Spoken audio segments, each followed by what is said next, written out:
me chamo Maria Helena, sou professora de matemática, com mais de 30 anos de experiência em ensino fundamental e ensino médio. Criei este canal com o objetivo de tornar mais fácil o entendimento da matemática. Por isso eu te peço que se inscreva no canal, ative o sininho das notificações e ao final de cada aula, se tiver gostado do conteúdo, não esqueça de deixar o seu like e principalmente de compartilhar. Desde já o meu muito obrigado.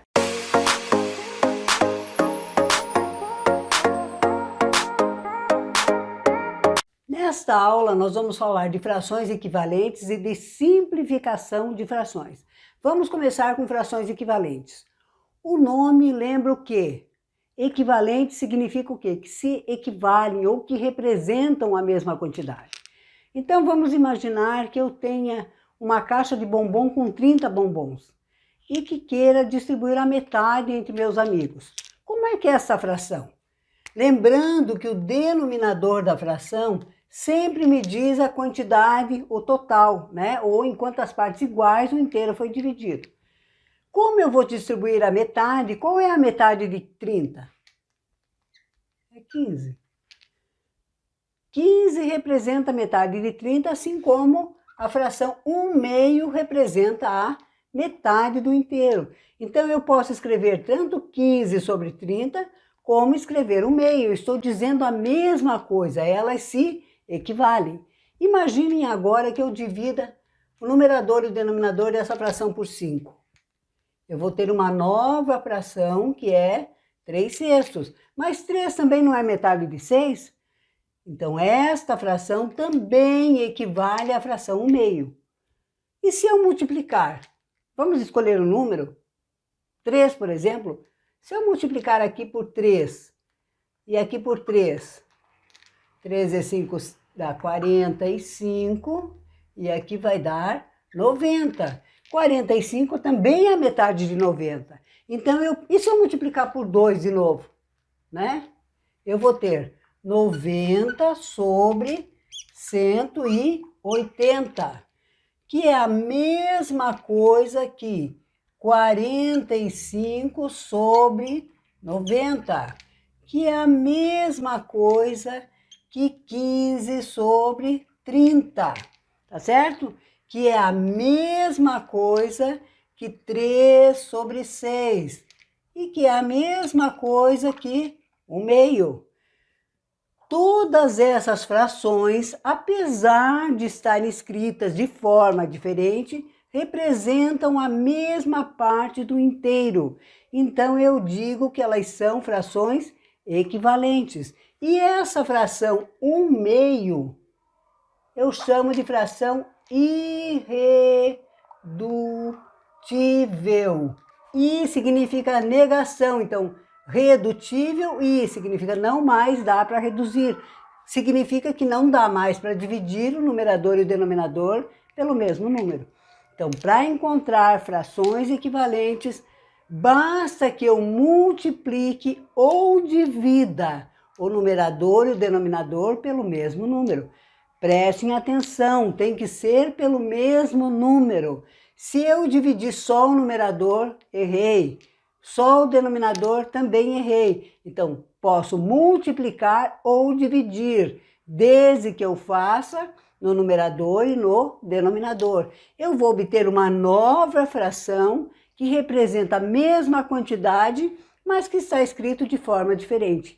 E a isso eu chamo de frações equivalentes. Então agora nós vamos ver como é que se simplifica uma fração. Simplificar frações, o nome já está dizendo, eu quero deixá-la mais simples. Então o meu objetivo é sempre encontrar a fração irredutível.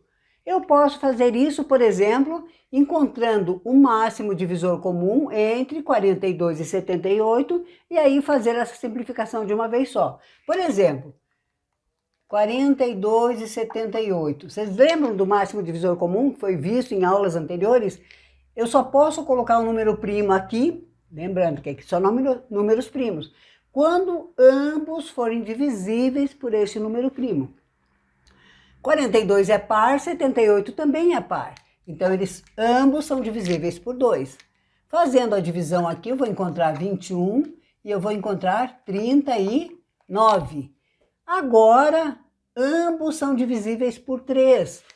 Então, eu vou encontrar 7 e vou encontrar 13. Aqui, eu sei que o máximo divisor comum entre os dois é 6. 2 vezes 3, 6. Então, tanto faz eu dividir por 6 ou pegar esses últimos números, porque aqui, na verdade, eu já dividi por 6. Quando eu encontro o máximo divisor comum, eu estou simplificando a fração até chegar na fração irredutível, que é 3 sobre 13. Então, que é 3, não, desculpe, que é 7 sobre 13. Se eu tivesse dividido 42 por 6, que é o máximo divisor comum, vai dar 7, 78 por 6 vai dar 13. Mas eu não preciso nem fazer a multiplicação aqui. Basta que eu pegue os últimos números, eu já encontrei a fração irredutível. Mas se eu não quiser fazer o máximo divisor comum, eu posso fazer divisões sucessivas. Por exemplo, eu posso dividir por 2 aqui e aqui. Encontrei 21 sobre 39. Agora eu posso dividir por 3 e vou encontrar 7 e 13avos. Cheguei ao mesmo resultado. A minha fração irredutível, 7 e 13avos. Então, o processo sou eu que escolho. O máximo divisor comum, na verdade, eu estou fazendo esse processo no cantinho, né? Então, eu vou usar menos folha de caderno, porque eu posso fazer isso aqui no rascunho e depois só passar para cá o resultado final. Mas a escolha é de vocês, tá certo?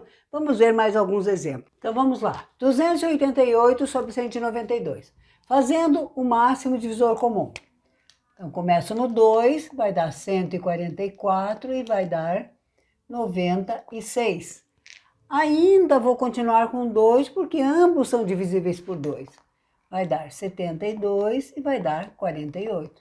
Novamente por 2, 36, 24. Continuo com o 2, 18 e 12. Ainda 2, 9 e 6. Agora eu não posso continuar com 2, porque apesar do 6 ser divisível por 2, o 9 não é. Então, o próximo é o 3.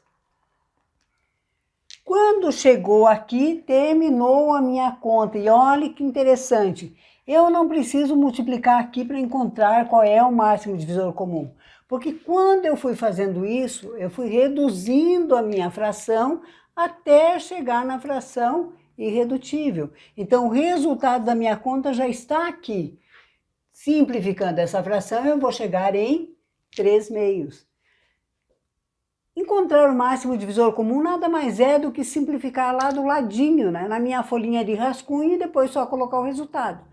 Mas se eu não quiser fazer isso, vamos supor que eu olhei para o numerador e denominador e descobri que dá para dividir por 2 vezes 2, 4, 4 vezes 2, 8. Por 8, por exemplo, né? Então, eu vou dividir por 8 e vou dividir por 8. Vai dar 36 sobre 24. Agora, eu já percebi que dá para dividir por 6. Né? Então, vou dividir por 6 e por 6. Vai dar 6 sobre 4. Por 2 e por 2. E vou encontrar a mesma fração, 3/2.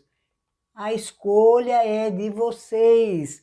Façam da forma como achar mais fácil. O importante é lembrar que tem que dividir o numerador e o denominador pelo mesmo número. E que nesse caso não é necessário que o número seja primo. Por quê? O importante é que eu divida pelo mesmo número. Número primo é só quando eu for fazer a fatoração, certo? Então, o método que vocês escolherem, seja aquele que for mais fácil para vocês. O importante é chegar no resultado. Agora nós vamos ver alguns exemplos que tem zero, tanto no numerador quanto no denominador, para lembrar o que significa cortar o zero. Você certamente já deve ter visto fazer isso daqui. Mas o que significa cortar o zero?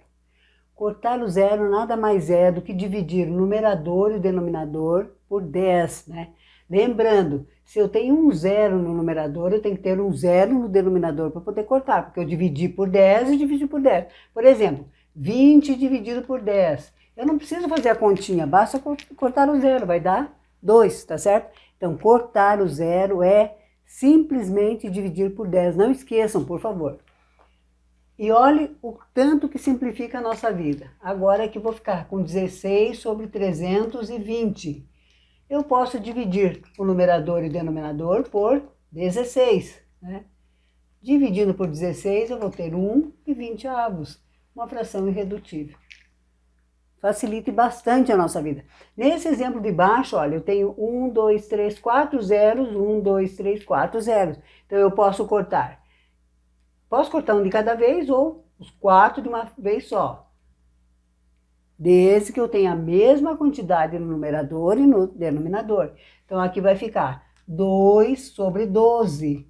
Simplificando por 2, eu vou ter 1/6 fração irredutível. Vamos ver mais alguns exemplos? Vocês percebem que eu posso cortar 3 zeros no numerador, porque eu também tenho 3 zeros no denominador? Ou seja, eu posso dividir por 1000 o numerador e o denominador? Posso fazer isso de uma vez só. Esse zero não tenho como cortar. Por quê?